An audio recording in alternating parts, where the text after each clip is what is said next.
Nadiskubre ang halos 10 milyong pisong halaga ng fully grown marijuana plants ng mga operatiba sa Tinglayan, Kalinga.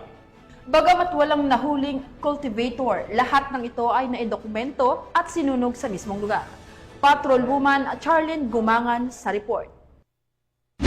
Tinatayang 10,800,000 halaga ng marihuana ang nadiskubre ng mga operatiba sa Barangay Lokong Tinglayan, Kalinga, nito lamang ika-26 ng Marso 2025.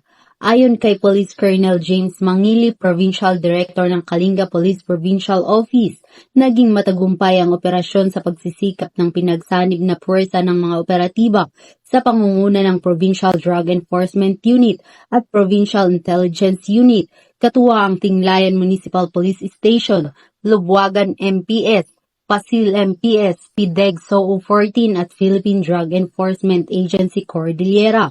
Ang operasyon ay nagresulta sa pagkadiskubre ng tinatayang 54,000 piraso ng fully grown marijuana plants na nagkakahalaga ng 10,800,000 standard drug price. Bagamat walang nahuling cultivator, lahat ng nadiskubreng marijuana ay naidokumento at sinunog sa mismong lugar.